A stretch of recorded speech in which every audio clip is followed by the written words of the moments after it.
우리가 하나님의 말씀에 순종하면 은혜의 문이 열려지게 되는 것입니다. 우리가 하나님의 말씀에 순종하게 되면 아름다운 미래가 확실히 보장되게 되는 줄로 믿습니다.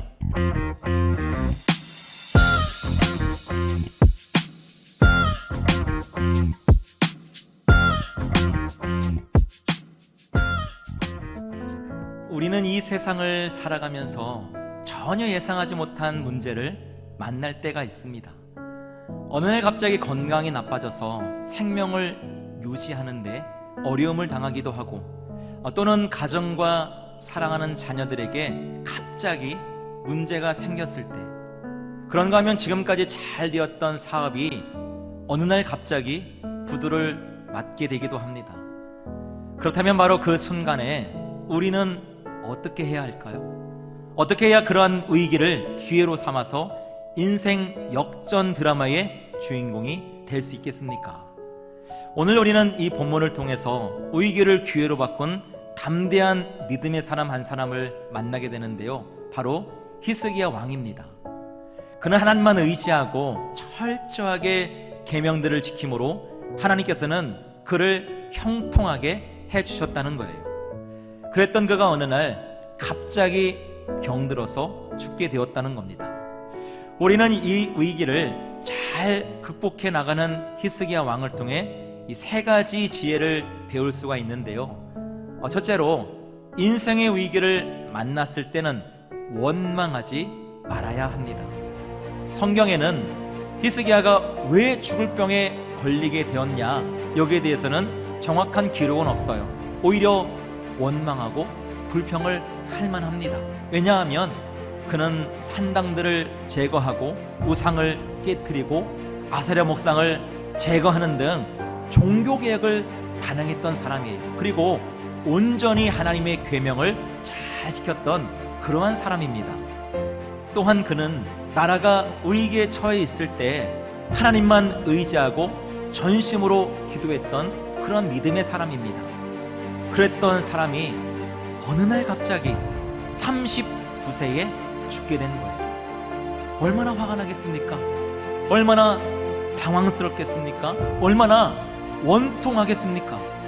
하지만 오늘 본문을 통해서 우리가 알 수 있는 것은 히스기야는 그 현실을 있는 그대로 받아들이고 있다는 것입니다. 그리고 하나님께서 원하시는 것이 무엇인지를 알고자 했던 거예요. 둘째로는 인생의 위기를 만났을 때 간절히 기도해야 합니다. 지금 이사야 선지자를 통해서 네가 죽고 더 이상 살지 못하리라는 이 말을 듣고 히스기야가 어떻게 처신했습니까? 오직 하나님만 의지하고 눈물로 기도해야 돼. 심히 통곡하면서 하나님께 간절히 기도했다는 거예요. 그렇습니다, 여러분. 이렇게 눈물의 기도는 죽은 자를 살리게 하는 놀라운 능력이 있다는 것입니다. 눈물의 기도는 기적을 일으키는 놀라운 능력이 있다는 사실을 여러분 믿으시기 바랍니다. 셋째로 인생의 위기를 만났을 때는 순종해야 합니다. 히스기야는 왕이에요. 그는 자신의 신분과 경험을 다 내려놓았어요. 그리고 선지자 이사야의 지시에 온전하게 순종했다는 것입니다. 그때 비로소 하나님의 기적을 경험하게 되었다는 거예요. 그렇다면 우리들은 어떻습니까?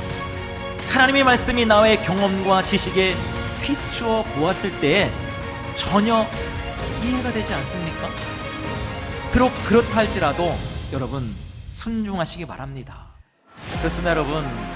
우리가 하나님 말씀에 순종하면 치유의 문이 열려지게 되는 것입니다. 우리가 하나님의 말씀에 순종하면 은혜의 문이 열려지게 되는 것입니다.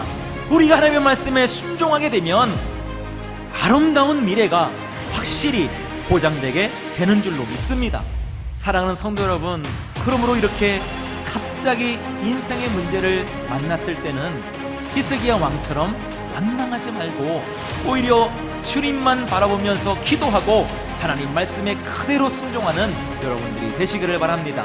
그리하여 하나님의 놀라운 기적을 경험하시고요, 날마다 하나님께 영광 돌리며 사는 저와 여러분 모두가 되시기를 주님의 이름으로 축원합니다.